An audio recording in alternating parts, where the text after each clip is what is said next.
Just एक revision के तौर पे हम इस क्वेश्चन से शुरुआत कर रहे हैं। ये ऑब्जर्वर है, ये ऊपर ही दिखा रखा है, लगभग नॉर्मल इंसिडेंस सही है। दो ग्लास स्लैब रखी हुई है, ग्लास या कोई भी मटेरियल है। एक का रिफ्रैक्टिव इंडेक्स दिया है 3/2 और एक का दिया है 4/3। इसकी थिकनेस 15 सेंटीमीटर और इसकी 10 सेंटीमीटर। और यहाँ कोई पिन लगा रखी है टेबल के ऊपर।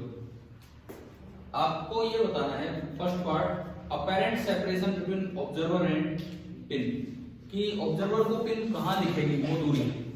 एक तो ये। सेकंड पार्ट में पूछा है shift produced by lower slab, ये जो नीचे वाली स्लैब इसने कितना शिफ्ट प्रोड्यूस किया होगा। एंड थर्ड में पूछा है shift produced by upper slab. तो हमने एक चीज सीखी थी एक दो क्लास पहले कि टोटल शिफ्ट निकालने का तो डायरेक्ट फॉर्मूला है, लेकिन अलग अलग शिफ्ट उस फॉर्मूले के अकॉर्डिंग नहीं होती है ना, ध्यान होगा ये। तो सबसे पहले तो हम निकाल रहे हैं इसकी टोटल शिफ्ट। सबसे पहले हम निकाल के चले कि भाई इसमें टोटल शिफ्ट कितनी होगी, पहले हम उस चीज पे आते हैं। तो अपैरेंट सेपरेशन पे फिर हम यहां से आ पाएंगे। टोटल शिफ्ट का फॉर्मूला अगर आपको ध्यान हो, पहले स्लैब की वजह से T1 minus T1 upon N1, याद है नहीं। दूसरे स्लैब की वजह से अपर स्लैब को मैं 2 बोल रहा हूं, T2 minus T2 upon N2। एक बार वैल्यूज पुट करें। T1 कितना 15 सेंटीमीटर में चल रहा है, minus T1 upon N1 15 upon 3/2, 15 upon 3 into 2 10 हो गया, प्लस दूसरी लेंथ ली है 10 माइनस कितना होगा 10 अपॉन 4/3, 10 अपॉन 4 इंटू 3, 10 अपॉन 4 होता है 5/2 इंटू 3, 15/2, 15/2 मतलब 7.5।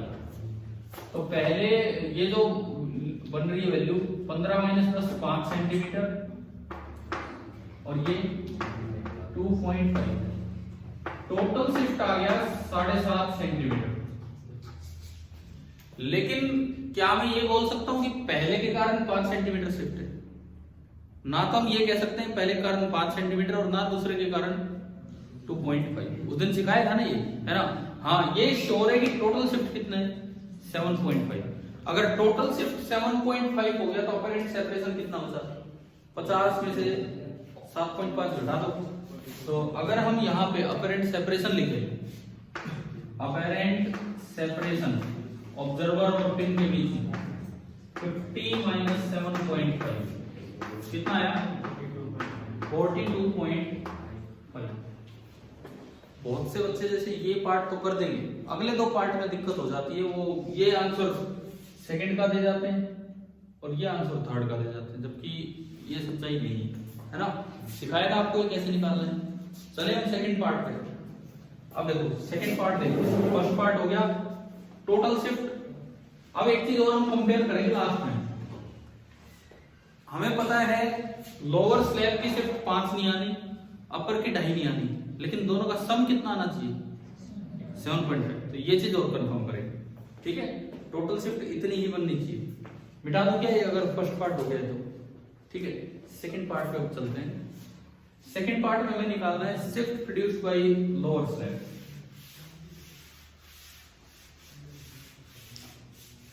देखो रे डायग्राम से आप समझिए कि लोअर स्लैब ने कितना शिफ्ट प्रोड्यूस किया होगा। रे डायग्राम से हम समझ लेंगे। देखना यहीं पे, यहां से मैं कोई रे लूं, एक रे मैंने ली नॉर्मली इंसिडेंट बिल्कुल सीधी, इसमें तो कहीं कोई फर्क आना ही नहीं है, और ये तो एज इट इज गई, ठीक है। दूसरी रे मैंने थोड़ी सी साइड में ली, थोड़ी साइड में।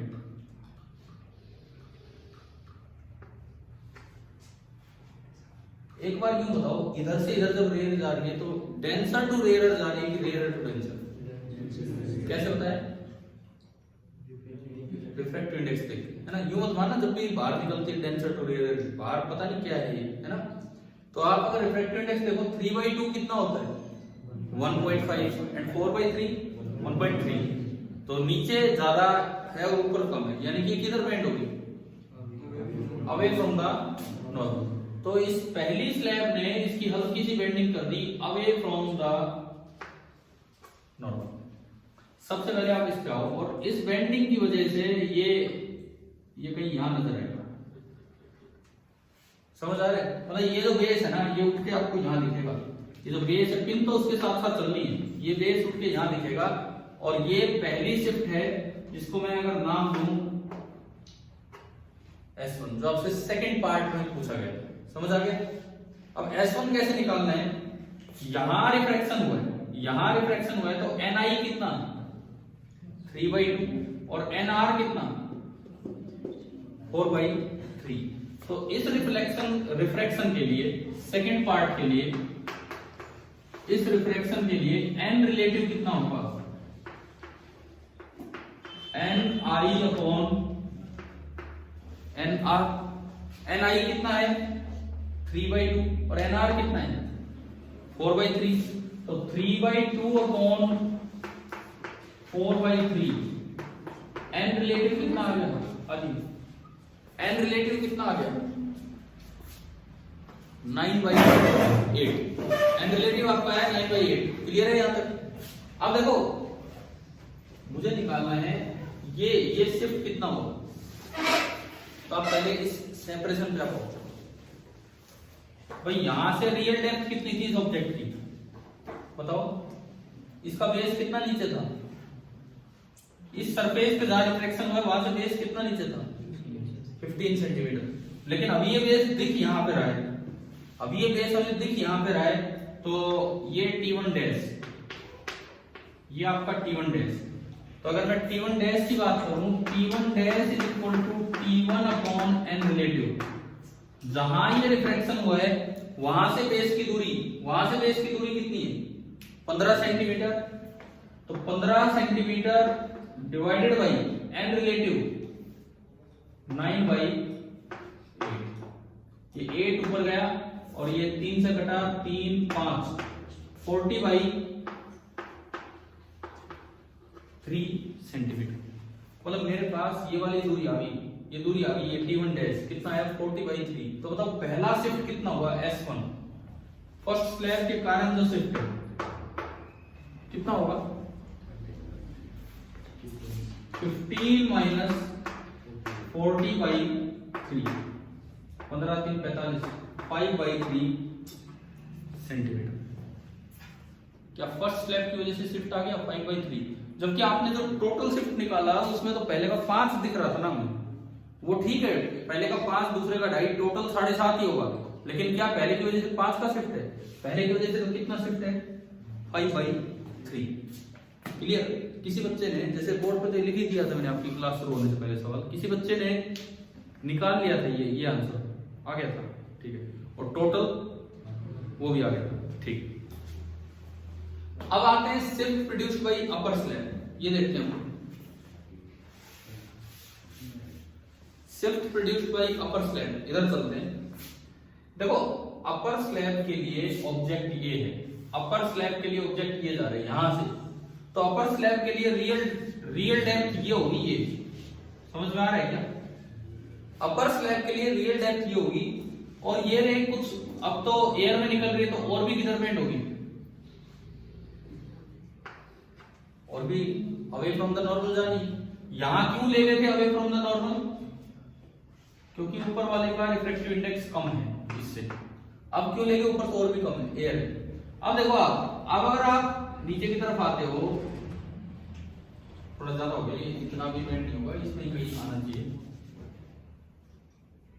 देखो हमने इसको थोड़ा सा बेंड किया। आप अगर इसको नीचे की तरफ बढ़ाते हो तो सपोज ये यहां है, तो अब जो इमेज दिखेगी, जो रियल इमेज दिखेगी, वो तो यहां दिखनी है, यहां, मतलब जो उसको नजर आ गई वो इमेज तो यहां नजर आ गई, ठीक है। ये है नई पोजीशन, पिन की पोजीशन, P डैश में बोलता हूं, फाइनल पोजीशन, ठीक है।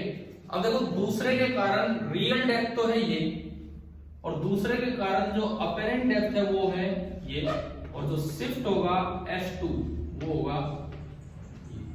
समझ आ गया डायग्राम? अब रियल डेप्थ बताओ, सेकंड रिफ्रैक्शन के लिए रियल डेप्थ ये थर्ड पार्ट बन गए। For second refraction real depth कितना, रियल डेप्थ होगा कहां से ये पूरा, तो 10 तो ये, और T1 डैश कितना है था 40/3, अभी मैं ऐसे लिख चल रहा हूं, तो 10 प्लस 40/3 70/3। अब मैं बात करूं n रिलेटिव, n i ये है, यहां से गई है बाहर, तो ni कितना 4/3, ni है 4/3 और nr कितना है 1 4/3। तो अगर आप अपेरेंट डेप्थ की बात करो, अपेरेंट डेप्थ वो होगा 70/3 रियल डेप्थ डिवाइडेड बाई 4/3, 3 से 3 35/2 सेंटीमीटर। 35/2 मतलब 17.5। तो देखो 10 से तो ज्यादा यूनिट इसीलिए नीचे बनाया हमने। क्लियर है। अब अगर मैं S2 की बात करूं, सेकंड शिफ्ट,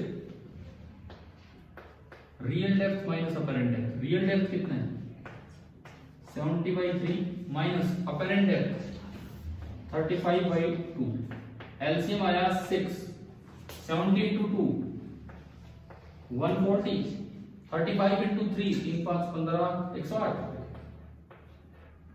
क्या कर दिया, सही है। अब 140 माइनस 105 कितना हो गया 35/6। देखो पहला शिफ्ट किया है और दूसरा शिफ्ट किया है, ठीक है। अब एक बार फर्स्ट पार्ट वेरीफाई करते हैं क्या ये सेम ही बन रहा है। अगर मैं दोनों शिफ्ट को ऐड करूं S1 प्लस S2 तो आ रहा है पहला शिफ्ट कितना 5/3 और दूसरा शिफ्ट 35/6। आपने एलसीएम लिया 6 10 45/6, 45/6 डिवाइड कर लो 6 7 42 6 5। क्या पहले भी टोटल शिफ्ट 7.5 सेंटीमीटर आया था जो आपने फर्स्ट पार्ट किया, लेकिन उसमें ये तो सही नहीं निकले ना। उसमें पहले का कारण तो दिख रहा था 5 और दूसरे का कारण दिख रहा था 2.5। तो ये वो पॉइंट है जो आपसे एक से पिछली क्लास में जो आपको बताया गया था, परसों वाली क्लास में जो हुआ था, समझ आ गई ना। एक सवाल लेके वो दोबारा से बताया गया था कि ये चीज ढंग से क्लियर हो। हाँ टोटल शिफ्ट हम एक साथ निकाल सकते हैं, उसमें तो कोई डाउट है ही। चलो तुम आगे चलो। ये मैंने ना लगभग वैल्यूज बोल ली है जो आपके सवाल नंबर 16 में थी। उस क्वेश्चन नंबर 16 में एक ही स्लैब दी थी, उसका शायद 15 सेंटीमीटर दिया था और ये 3/2 ही था, ऐसा ही था।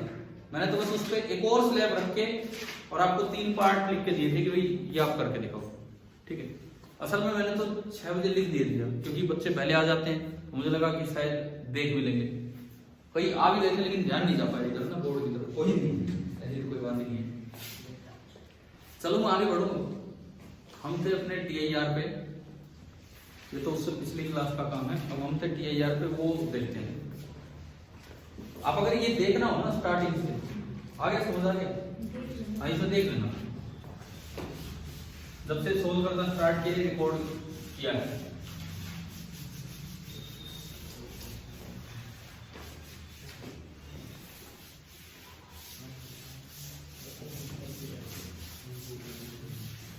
TIR में हम थे ऑप्टिकल फाइबर पे, है ना।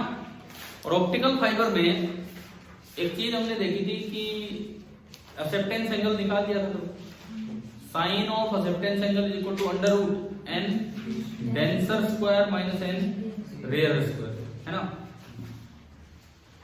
अब कभी कभार जैसे ऐसे सवाल आ जाए बोर्ड में कि what is the main requirement in the fabrication of optical fibre. What is the main requirement in the fabrication, मतलब उसको बनाने में किस बात का ध्यान रखा जाता है in the fabrication of optical fibre. क्या होना चाहिए ना सुनो, मेन फैब्रिकेशन करते वक्त किन बातों का ध्यान रखा जाता है सुने। ऑप्टिकल फाइबर अक्सर थोड़ी बड़ी लेंथ के होते हैं। लाइट इतनी दूर जाते जाते मटेरियल कई बार बहुत एब्जॉर्ब कर लेता है, मटेरियल काफी एब्जॉर्ब कर लेता है लाइट को। तो स्पेशली ये ध्यान दिया जाता है कि ऐसा मटेरियल लिया जाए जैसे क्वार्ट्ज, सिलिका, ये सब जो लाइट को कम एब्जॉर्ब करते हैं। तो तो थोड़ा प्योरीफाइड क्वार्ट्ज या ये सब यूज किया जाता है। आप इसमें ऑप्टिकल फाइबर का लास्ट पैराग्राफ पढ़िए अपनी किताब में, ऑप्टिकल फाइबर का लास्ट पैराग्राफ शायद इसमें लिया होगा ये, पेज नंबर 323 पे। The main requirement in fabricating optical fibers is that there should be a very little absorption of light as it travels for long distances inside them। भाई optical fibre के अंदर अक्सर लाइट थोड़ा ज्यादा चलती है तो कहीं मटेरियल एब्जॉर्ब करने लग जाए। वो हम देख रहे थे बाहर डॉक्टर है, ऑपरेशन कर रहा है हार्ट का, है वो डॉक्टर वेट ही कर रहे हैं, वो लाइट पहुंच ही नहीं पा रही, TIR तो हो रहा है लेकिन हर बार TIR में क्या हो रहा है, कुछ पार्ट लाइट का मटेरियल एब्जॉर्ब कर रहे हैं तो बाहर तो लाइट ही नहीं आ पा रही, फिर कोई इन्फॉर्मेशन ही नहीं आ पाएगी। आगे इसके बारे में मटेरियल बता रखे हैं।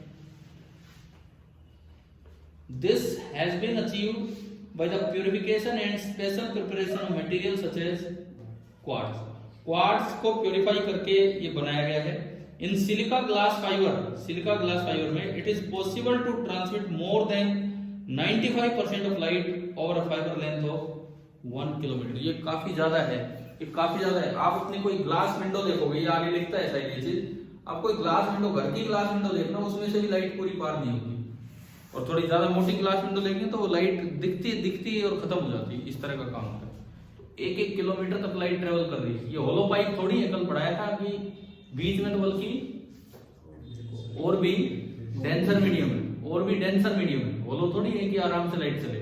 तो डेंसर में चलने में कई बार ये भी दिक्कत होती है भाई एब्जॉर्प्शन कभी ना हो जाए, तो मटेरियल हमें ऐसा यूज करना हो। इसलिए मैं बता रहा हूँ बोर्ड एग्जाम में ये सवाल आ सकता है। आप पूरा पढ़ के गए ऑप्टिकल फाइबर, वहां फैब्रिकेशन का क्वेश्चन आ गया तो कोई एक्सेप्टेंस एंगल या ये कुछ नहीं बताना, बल्कि यही बताना, ठीक है। एक और सवाल दिया था शायद कल, कुछ ऐसा था कि रेंज क्या हो, किया क्या ट्राई? हाँ जी भाई, आंसर कोई बात नहीं, ट्राई किया था ये बताओ, क्योंकि मुझे लगता है मतलब यहाँ जितने बच्चे उनमें 90% को ध्यान नहीं रह पाता है घर पे कि कुछ काम भी दिया।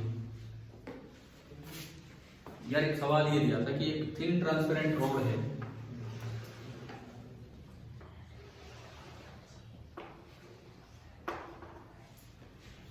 एक थिन ट्रांसपेरेंट रोड है, ये था सवाल। उसका एन क्या लें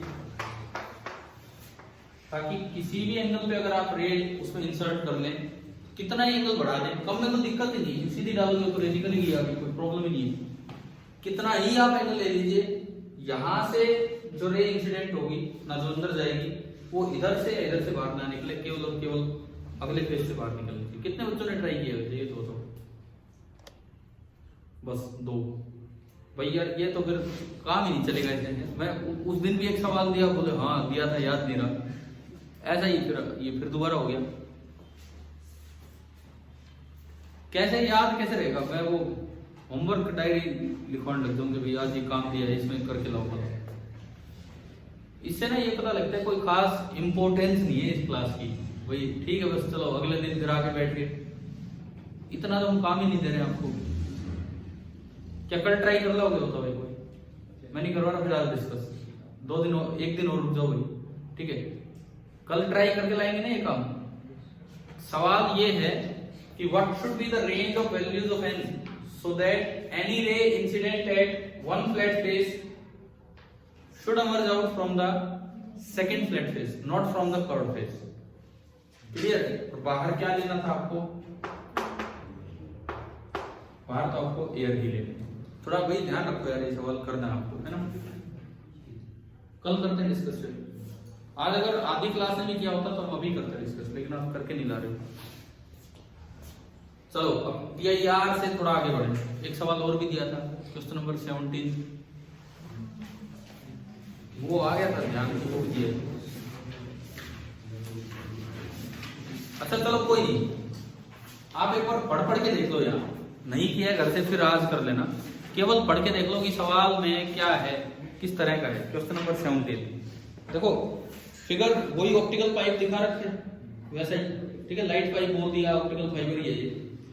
अंदर वाले मटेरियल का रिफ्रैक्टिव इंडेक्स कितना है बताओ? 1.68। बाहर वाले का कितना है? कम है ना, 1.44। दोनों दे दिए। अब ये पूछता है what is the range of the angles of incident raise, ताकि बाहर से मतलब क्या पूछना चाह रहे हैं, रेंज ही तो पूछिए, कल सिखा दिया आपको एक्सेप्टेंस एंगल निकालना होगा, ठीक है, एक्सेप्टेंस एंगल ही तो निकालना है, फिर 0 से एक्सेप्टेंस एंगल या एक्सेप्टेंस एंगल से 90, क्या रेंज होगी,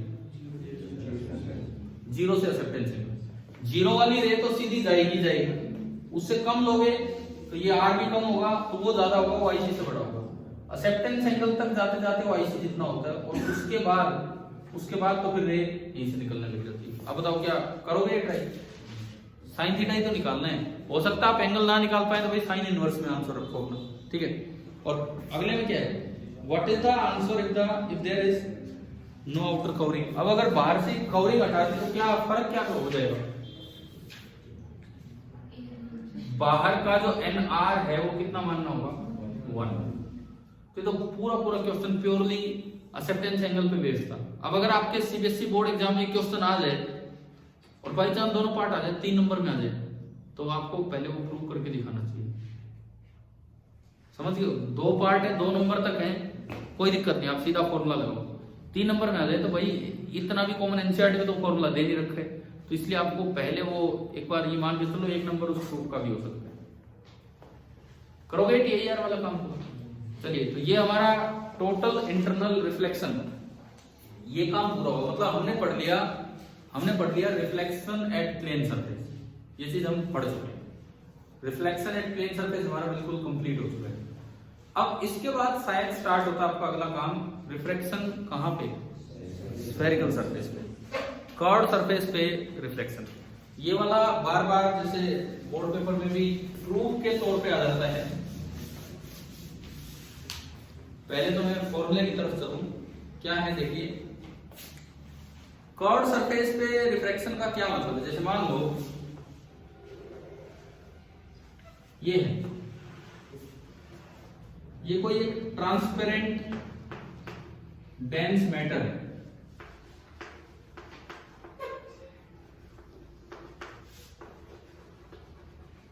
ट्रांसपेरेंट है लेकिन डेंस मैटर है, पता नहीं कौन सा क्या मटेरियल है, कूड़ा है तो कूड़ा, ठीक है, लेकिन आपको दिख रहा है पर, और इसमें सपोज मच्छर दबा हुआ है, अरे समझ आ रहा है क्या, एक बर्फ है, मान लो एक बर्फ एक ट्रांसपेरेंट सा मटेरियल होता है, इस शेप की बर्फ है, क्या कई बार बर्फ के अंदर नहीं हो जाते कोई मच्छर, तो वो आपको दिख भी रहा होता है बाहर से, समझ में आया, ठीक है, ये कोई मच्छर है हमारे लिए, तो ये ऑब्जेक्ट है। आपको ये दिया गया कि ये जो सरफेस है इसका रेडियस ऑफ कर्वेचर है 50 सेंटीमीटर, इधर का रिफ्रैक्टिव इंडेक्स आपको दे रखा है सपोज 3/2, बाहर एयर है, ठीक है, समझ आ रहा है, और ये पीछे ये कोई एंड नहीं है, यहाँ नहीं तक ही हो सकता है, ये ऐसे चल रहा है बस, आप यहां खड़े हो,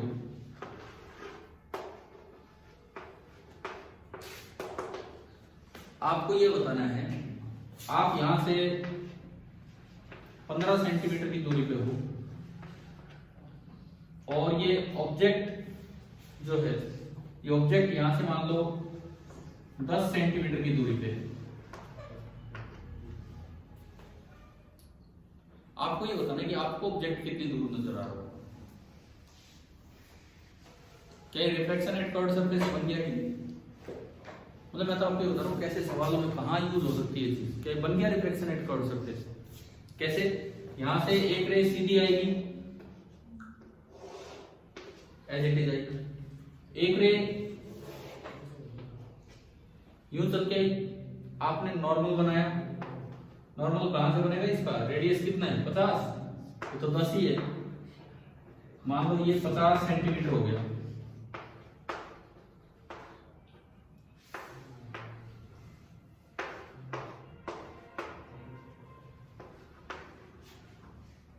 ये नॉर्मल बन गया, ये रे किधर बेंड होगी, बताओ भाई बताओ, अवे फ्रॉम द नॉर्मल, क्यों? डेंसर टू रे जा रही है, ठीक है ना, क्लियर है चीज। तो ये जो रे है ये कुछ इधर बेंड होगी, इन दोनों का जो पॉइंट ऑफ इंटरसेक्शन है वही क्या होती है, इमेज। इमेज की जो दूरी आएगी वो 15 में जुड़ जाएगी। समझ आ रहा है ना क्या होना है क्या नहीं, ठीक है। अब कोई सोचेगा नहीं तो हमारी आंख में आएगी, कोई बात नहीं है, नहीं है, कोई तो रे होगी तो आएगी, वो मिल नहीं सारी एक ही जगह। समझ गए, ये तो हमने एक रे बना के दिखाई।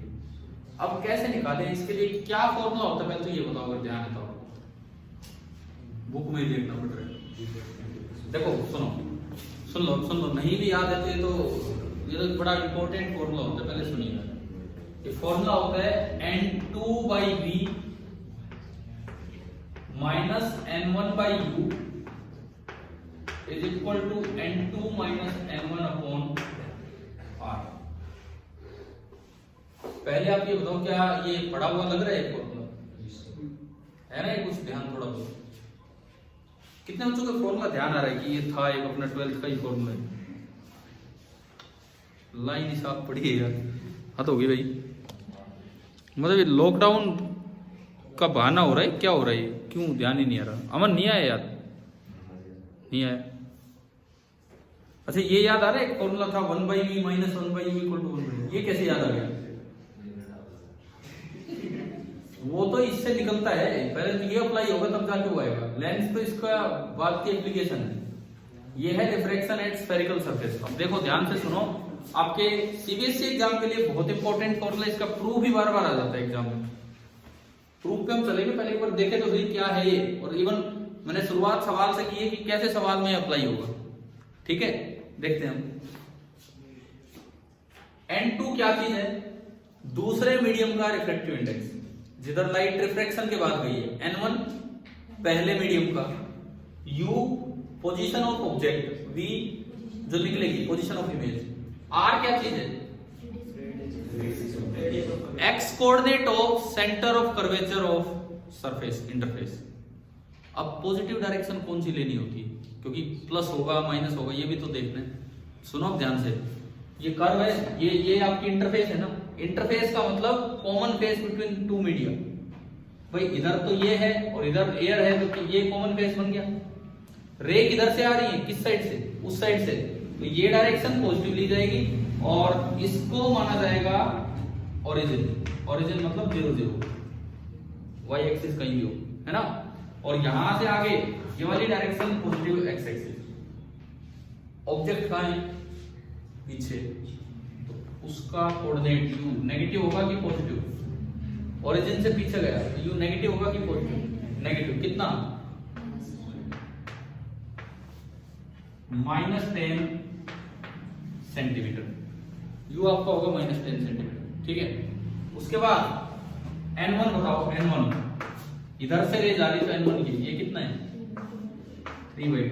N2 1। R कितना? R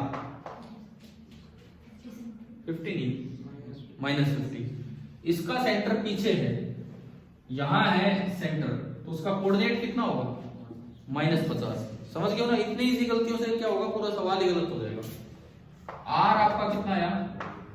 -50। ये चारों चीजें आपको दिख रही है, इसमें पुट करके पहले v निकालो, और आपको अगर डायग्राम से दिखे तो वो नेगेटिव आना चाहिए क्योंकि पीछे। बाकी अब कीजिए, एक बार कुछ बनाए, कुछ कीजिए, स्टार्ट तो कीजिए काम।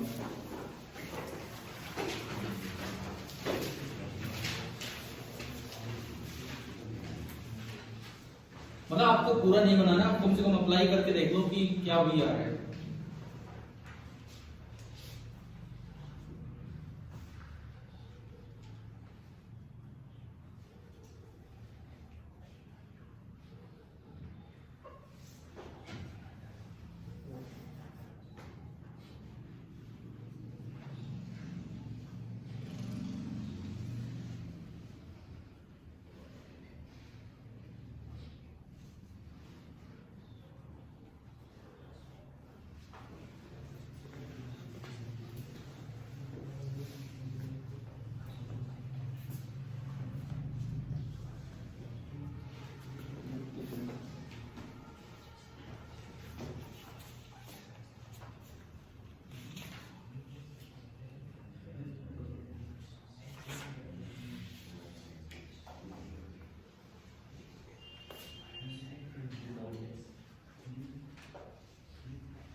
नेगेटिव आया ना, मतलब ये बता रहे कितना -12.5, ये 10 से तो कम आना चाहिए रेडियोग्राम के अकॉर्डिंग।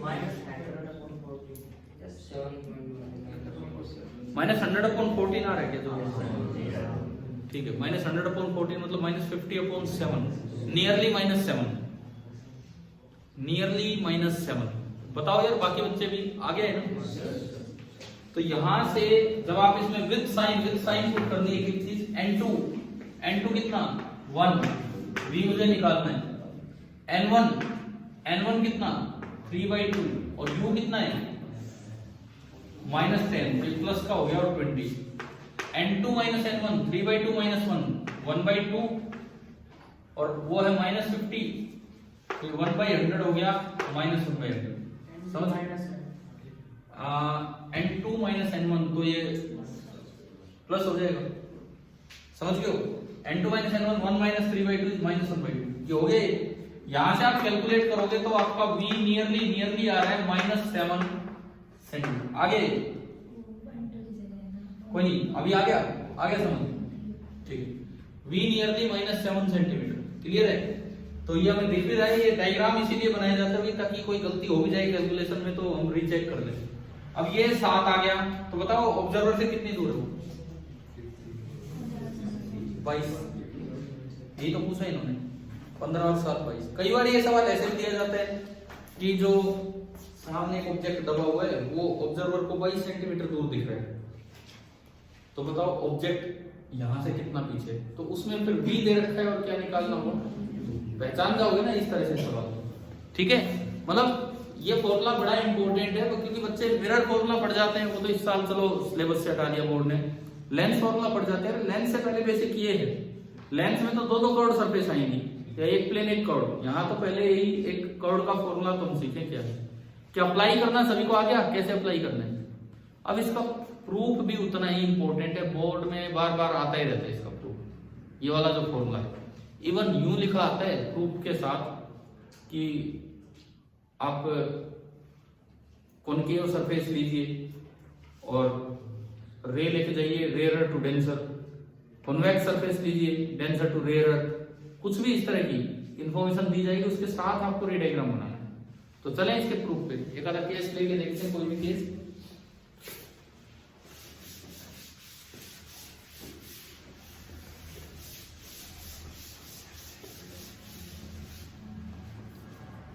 देखो, अगर मान लो जैसे आपसे बोला जाए कि भाई ये वाला फॉर्मूला आपको प्रूव करना है for refraction at concave surface, concave interface, और सवाल में दिया जाए कि रे लेनी है रेयरर टू डेंसर।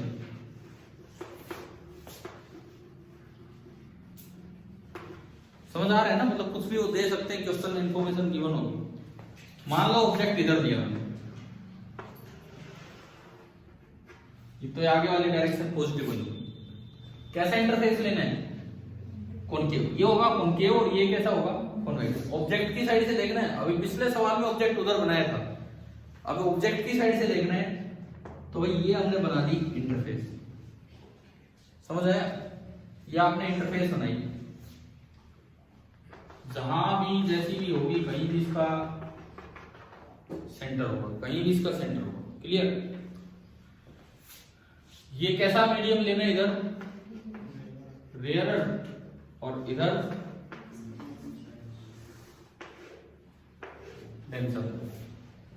एक रे आपने ली बिल्कुल सीधी, वो तो अनडिवाइडेड निकलती है क्योंकि नॉर्मल इंसिडेंट है सीधी, ठीक है? सेंटर भी तो इसी लाइन पर नहीं होगा, आगे पीछे कहीं भी होगा, ठीक है? दूसरी रे देखो, मैं ऑब्जेक्ट थोड़ा सा आगे बनाता हूं, सपोज ये ऑब्जेक्ट है और ये पॉइंट है इसका सेंटर ऑफ कर्वेचर। अब एक और रे आप लेंगे, यहां से लीजिए, इसके बारे में अभी देखते हैं। पहले आप नॉर्मल बनाओ, नॉर्मल कैसे बनेगा, सेंटर से इस पॉइंट को ज्वाइन करते हैं, बन गया नॉर्मल। अब ये रे आगे जा रही है, किधर बेंड होगी? अब टुवर्ड्स द नॉर्मल में भी दो केस हैं, इमेज रियल बनानी है कि वर्चुअल। आपको हो सकता है क्वेश्चन में ही दिया जाए कि कॉनकेव इंटरफेस पे रेयर टू डेंसर रे जानी है और आपसे बोला जाए कि भाई कैसी इमेज बनवाओ, रियल इमेज। भाई पहली बार प्रूफ में रे डायग्राम तो बने, आपसे क्या दिया गया है? आधी बार क्या होता है, हम एक रट के चले जाते हैं, हम कॉन्वेक्स का रट के चले गए, वो पूछ कॉनकेव का रहे, या हम कॉनकेव का रट के चले गए डेंसर टू रेयर, वो पूछ ही रहे। उसमें भी रियल या वर्चुअल ये देखना है। अब सुनो, ये कैसे, अगर वर्चुअल इमेज बोलता, देखो ये रे किधर जा रही है, रेयर टू डेंसर, तो किधर बेंड होगी? Towards the normal. अगर थोड़ी बेंड हुई है टुवर्ड्स द नॉर्मल तो ये मिल नहीं रही आगे, तो इनको पीछे बढ़ा के मिलाना पड़ेगा। तो इमेज कैसी बनी है? वर्चुअल। और अगर आपको रियल इमेज बनानी है तो टुवर्ड्स द नॉर्मल थोड़ा ज्यादा बेंड कर दो। समझ आ रहा है किस तरह से होगा? क्लियर है कि नहीं ये चीज? ठीक है, मतलब रियल का तो फिर भी चलो कर ही लेते हैं बच्चे। हम सपोज कीजिए हमें दिया गया है कि इमेज कैसी बनानी है? वर्चुअल। वो फिर ऑब्जेक्ट उसके हिसाब से लेना होगा, मैंने वर्चुअल के हिसाब से लिया ऑब्जेक्ट। ठीक है, ये ऑब्जेक्ट हमने इस तरह से लिया है कि ये अब ये कुछ बेंड होगी, थोड़ी बेंड हुई है, आप इसको पीछे बढ़ा के लाओ,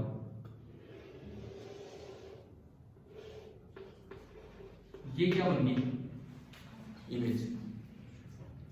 क्या डायग्राम समझ आ रहा है क्या? ठीक है, हम एक केस ले रहे हैं, आप घर से कोई सा भी केस जो आप प्रैक्टिस करना चाहें कॉनकेव कॉन्वेक्स, वो आप ट्राई कर सकते हैं। पहली बात तो रे डायग्राम ढंग से बने। क्या क्लियर हो गया? बताओ, कोई डाउट हो तो।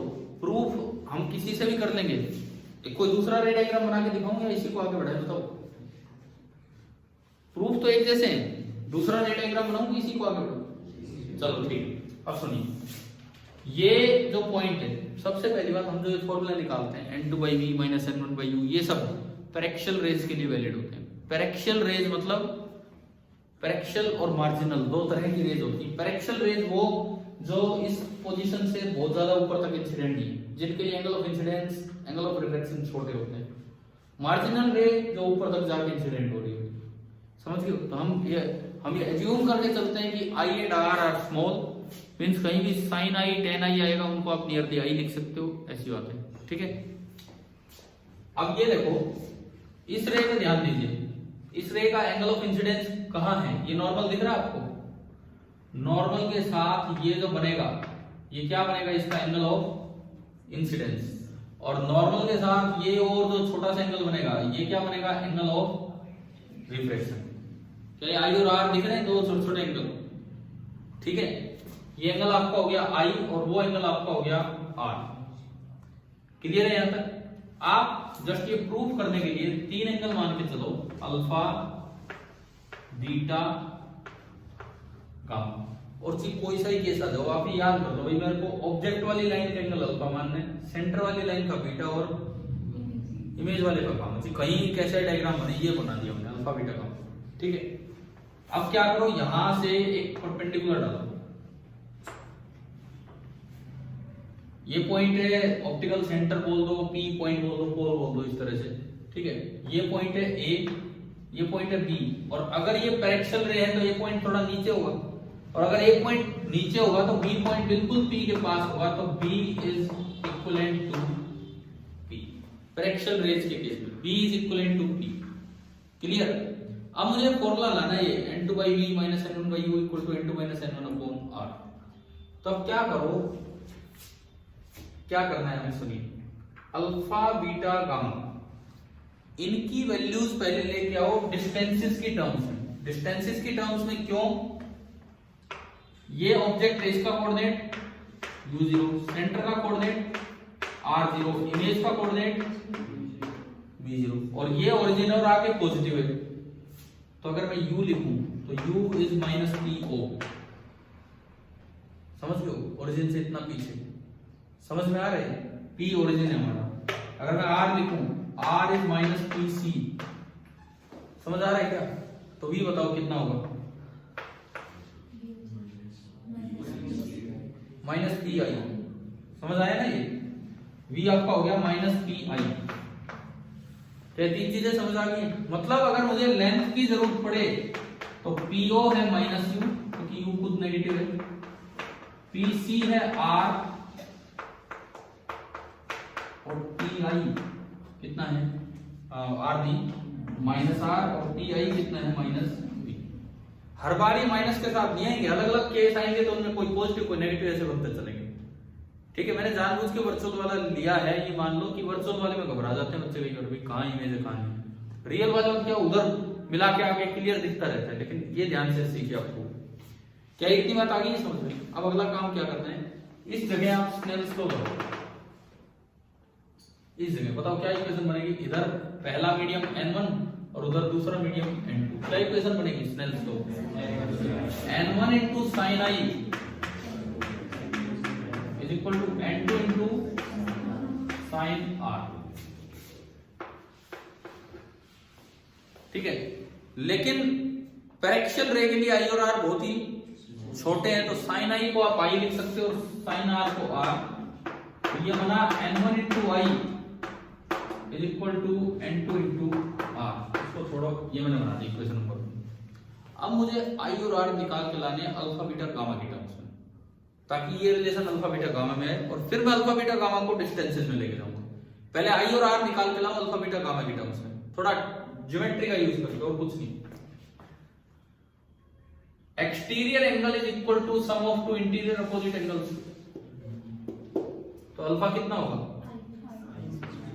बीटा प्लस आई, अल्फा हो गया ना बीटा प्लस आई, समझ में आया? तो अगर अल्फा बीटा प्लस आई है तो आई कितना आ गया, आई आ गया मेरे पास अल्फा माइनस बीटा। क्लियर? ऐसे ही फिर और कहां से ढूंढ के लाए, वो आर है, ढूंढो भैया आर, और ये नॉर्मल जा रहा है,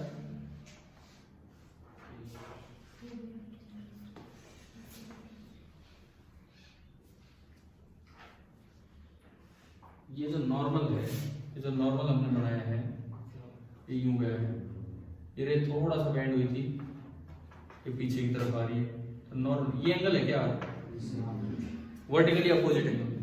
देखिए अब आप इस ट्रायंगल में आओ, आर प्लस गामा किसके बराबर है, तो बीटा कितना ना आर कितना,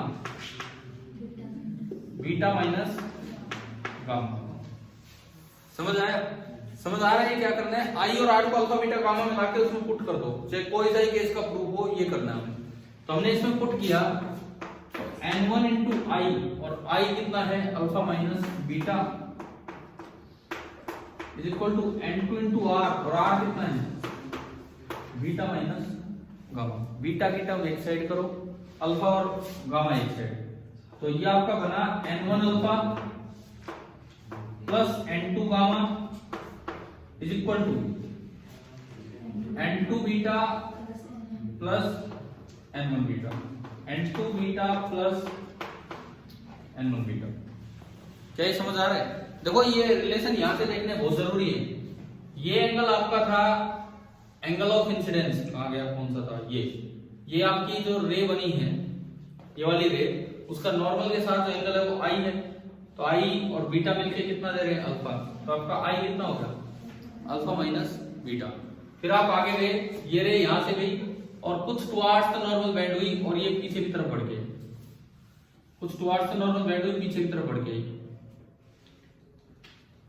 ये लाइन गलत नहीं बन रही, ये लाइन गलत नहीं बन रही है, एक बार देखो, ये और भी इधर है नॉर्मल, ये नॉर्मल और भी इधर है, तो ये पीछे दूर नहीं आएगा, थोड़ा सा मैं डायग्राम में करेक्शन करता हूं, समझ आ रहा है क्या है? जब ये रे इधर बेंड हुई है तो नॉर्मल से इधर निकलनी थी, ये हम थोड़ा ज्यादा पीछे ले गए इसको नॉर्मल की तरफ। एक बार ये करेक्शन करना पड़ेगा डायग्राम में, देखिए दोबारा ये अल्फा बीटा गामा देखना पड़ेगा, डायग्राम में थोड़ी सी मिस्टेक है। देखो इधर ये आपकी नॉर्मल वाली लाइन है, ये आपकी नॉर्मल वाली लाइन है सीधी, ये हमने इंसिडेंट रे ली है इस तरीके से, यूज आ रही है इंसिडेंट रे, ये नॉर्मल वाली लाइन है जो सीधी गई है, ये रे किधर बेंड हुई है towards the normal, towards the normal bend होके ये रे इधर गई है, इधर गई, थोड़ा बेंड कर दी हमने, और इस एंगल को क्या बोला हमने, आर बोला है। जब ये रे यार पीछे बढ़ाओगे तो ये तो इस इलाके में आएगी, बीच में गई,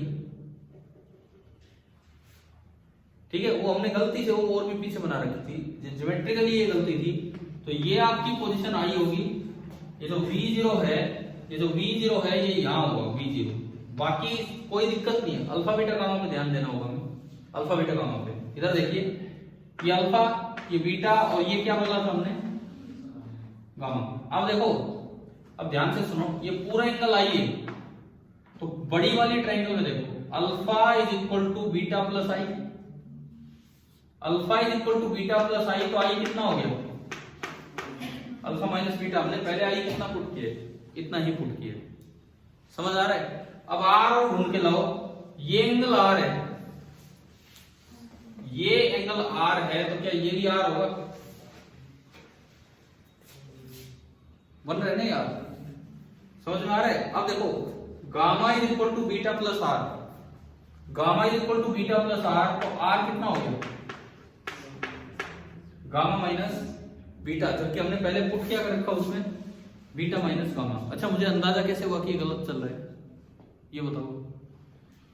ये इधर देखो, जब आपने बीटा एक साइड किया, बीटा कॉमन लोगे तो क्या बनेगा, n2 प्लस n1, जबकि हमारा फॉर्मूला जो प्रूव करना है उसमें क्या आना चाहिए, n2 माइनस n1। समझ हो ना, ये यहीं पे पता लग जाता है। तो डायग्राम में मिस्टेक थी, समझ आ गए। तो यहां से पता लग रहा है कि ये कितना है, गामा माइनस बीटा।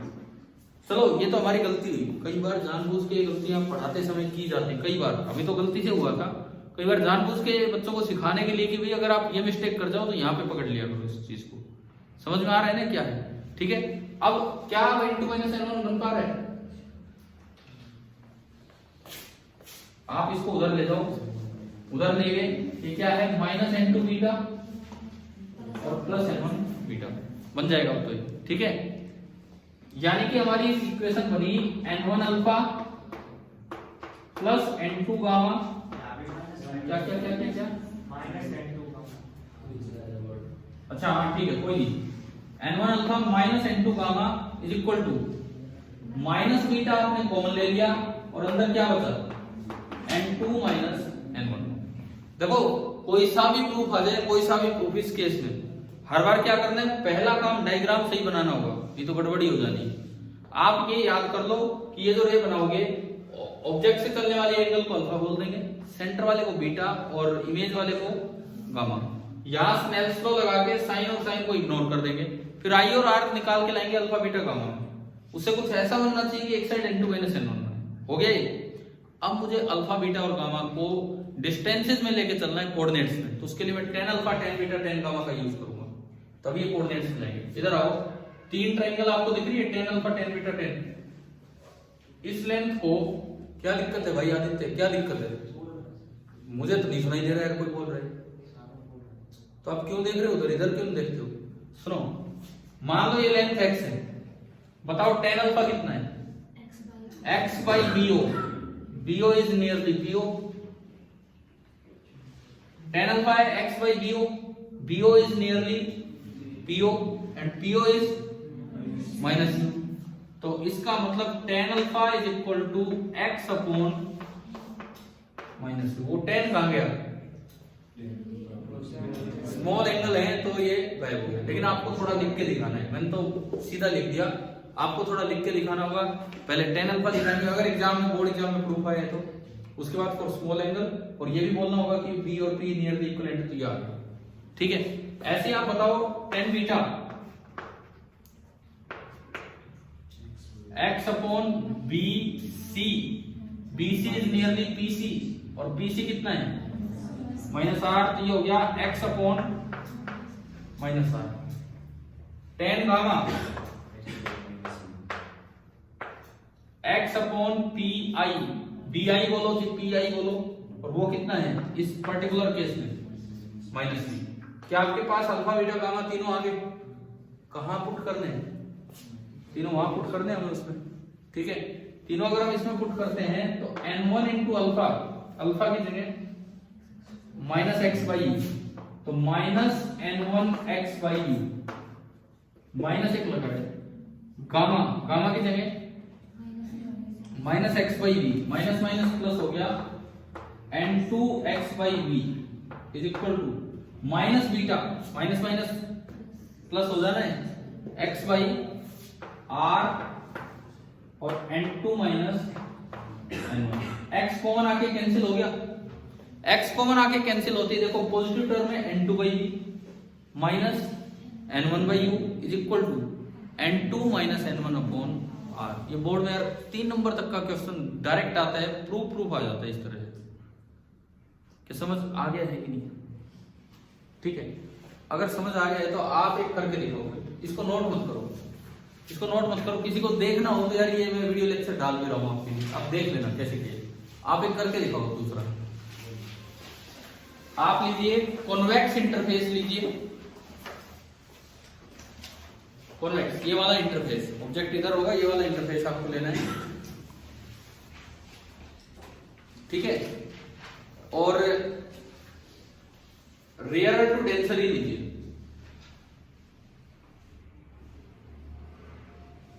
और रियल इमेज लीजिए। पिछली बार मैंने वर्चुअल इमेज बनाया। Convex interface, rare to denser and real image. आधा काम तो डायग्राम तक का है, वो ढंग से बना दो।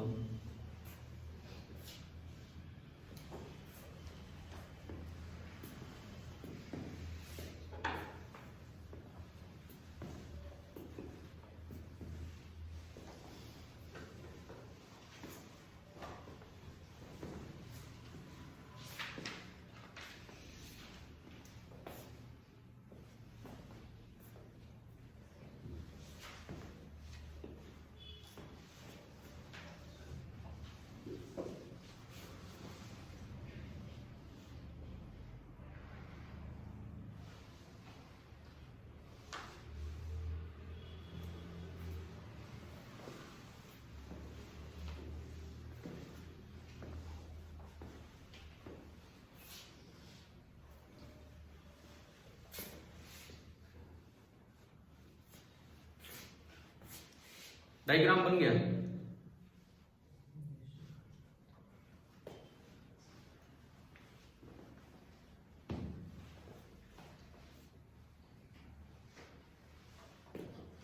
डायग्राम बन गया, रियल इमेज का डायग्राम बन रहा है। नॉर्मल को क्रॉस मत कर जाना, नॉर्मल तक ही बस रखना है। मतलब जैसे इसमें कोई कहे कि भाई रियल इमेज बनाओ, पता लगे नॉर्मल कोई क्रॉस करके उधर पहुंच गए, वो फिर अपने ऑब्जेक्ट, लेकिन उसमें दिक्कत नहीं आनी, वो तो मैंने कॉनकेव इंटरफेस दी, कॉन्वेक्स दी, समझ रहे हो। जैसे इसमें कोई कहे रियल बनाओ तो ऐसा नहीं है कि नॉर्मली क्रॉस करके उधर पहुंचो, वो आपको देखना होगा उन बात है। मैं एक बार रीडायग्राम बनाता हूँ, ये बिठा दूं।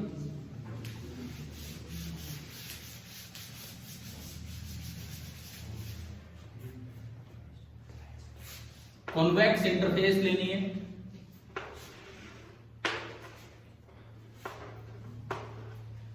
और इस तरह से रे डालनी होगी। एक रे तो ये है ही, वो तो सीधी जाएगी। इस तरह रे डालनी होगी। पहले आप बनाओ नॉर्मल। अब नॉर्मल सपोज इसका सेंटर यहां कहीं है, बन गया नॉर्मल। किधर से किधर बोला? Rare to denser. तो अगर रेयर टू डेंसर जा रहा है तो इसका मतलब है कि ये किधर बेंड होगी? Towards the normal. अब देखो इसमें सुनो, अगर बोला होता वर्चुअल इमेज बनाओ तो वो भी बन जाती। कैसे? वर्चुअल इमेज के लिए बोला होता थोड़ा कम बेंड कर देते कि आगे फैलती रहे तो पीछे मिले। रियल बोला है तो थोड़ा ज्यादा बेंड कर दो। समझ गए हो ना? रे डायग्राम रियल बोला है तो इसको थोड़ा ज्यादा बेंड कर दो और ये बनेगी इमेज। एंगल ढंग से दिखाओ, आई और आर। नॉर्मल के साथ ये एंगल आई और नॉर्मल के साथ ये मत दिखा देना आर। आर कौन सा है? ये नीचे वाला। अब आओ अल्फा बीटा गामा। ऑब्जेक्ट वाला एंगल क्या बोल दिया आपको? अल्फा। सेंटर वाली लाइन का बीटा और इमेज वाली लाइन का गामा। मैं इसलिए दूसरा करवा रहा हूं ताकि आपको समझ आए कि अभी क्या करना है। सेंटर का कोऑर्डिनेट r0, ऑब्जेक्ट का कोऑर्डिनेट कभी भी -u0 मत कर देना। वो सिंबल है u0, जो आगे हो चाहे पीछे हो। ये सिंबल है r0 और इमेज का कोऑर्डिनेट v0। क्या यहां तक समझ आया? यहां तक क्लियर है? अब बताओ u कितना, अगर ये पॉइंट P है तो माइनस PO या PO? माइनस PO, तो सेम रहेगा क्योंकि पीछे है। R कितना? प्लस PC क्योंकि आगे है, तो PC बराबर RE। V कितना? प्लस PI, तो PI जो होगा वो V होगा। क्या समझ आया कि नहीं है? भाई इतना ही तो चेंज है, अगर डायग्राम बन जाता है तो इतना ही तो ध्यान से देखना है, इसमें तो कोई फर्क ही नहीं है। N1 sin I is equal to N2 sin R, इसमें भी कोई फर्क नहीं है। फॉर पैरेक्सल ये लिखना होगा बोर्ड में, कभी ऐसे करिए होगा। For paraxial rays I and R are very small, so N1 I is equal to N2 R। हो गए? अब आप आओ थोड़ा ज्योमेट्री लगाओ और I और R निकाल के लाओ in terms of alpha beta का। I और R देखो, R तो दिख रहा है हमें, R plus gamma is beta, तो R कितना हो गया? Beta minus gamma. अब I को और किसी ट्रायंगल में लेके चलो, इस वाली ट्रायंगल में देखो, इस वाली ट्रायंगल में ये एक्सटीरियर एंगल दिख रहा है, sum of two interior opposite angle. समझ गए ना? गलती से उसको मत ले जाना, ये वो नहीं है, बाहर ये है। तो I कितना दिख रहा है? Alpha plus beta.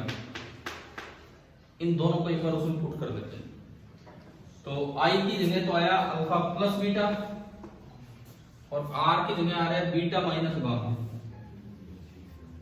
R की जगह आ रहा है beta minus gamma. Beta beta एक साइड पढ़ने दो, इधर है N1 alpha plus N2 gamma बराबर N2 beta minus N1 beta. बताओ कि N2 माइनस N1 नजर आ रहा है? इसका मतलब आप सही चल रहे हो, है ना? तो आपने फिर से ठीक ठाक लिखा, तो N1 alpha plus N2 gamma is equal to N2 minus N1 N2 beta. यहां तक हो गया ये स्टेप, समझ आया? अब अल्फा बीटा गामा उसी तरह निकाल के लाओ, tan अल्फा tan बीटा और tan गामा। यहां से बोलो, यहां से परपेंडिकुलर डाल दो, चाहे इसको B नाम दे दो, लेकिन B point is nearly equivalent to P। tan alpha बोलिए, tan अल्फा, इसको x मान लो, ये tan alpha x upon BO या PO, और PO कितना? यहां से माइनस U, tan अल्फा मतलब अल्फा, तो ये तो आ गया x अपॉन माइनस U। समझ आ रहा है ना कैसे देखना है? थोड़ा सा एक्सप्लेन कर देना इन चीजों को। Beta, tan beta is x upon BC और BC कितना है?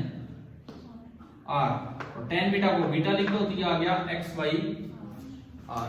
tan gamma x upon BI की जगह PI, और PI कितना है? V, तो tan गामा की जगह gamma, and that is x by V। क्या ये तीन बातें समझ आई? लिख दोगे ना, थोड़ा एक्सप्लेन तो कर दोगे। इन तीनों को उसमें पुट करो, क्या बिल्कुल सही फॉर्मूला आ रहा है? यहाँ पे अल्फा की जगह पुट करना है माइनस एक्स बाई यू, ठीक है, यही है। गामा की जगह क्या पुट करना है? एक्स बाई वी ही रखा हुआ है। और बीटा की जगह क्या पुट करना है? एक्स बाई आर, और वहां पहले से ही बीटा पॉजिटिव है तो एक्स बाई आर, एक्स कटते ही आपका फिर वो आ गया। क्या समझ आ गया? बताओ, ये अगर देखो चांस की बात है, अगर ये वाला प्रूफ आया और आपको यूं ना दिया हो कौन से केस के लिए प्रूव करना है, तो जो आपको सुटेबल लगे, जैसे आपको सही लगे उसके लिए प्रूव करिए, ठीक है? आगे हम कल शाम को इसी समय 6:15 से 7:15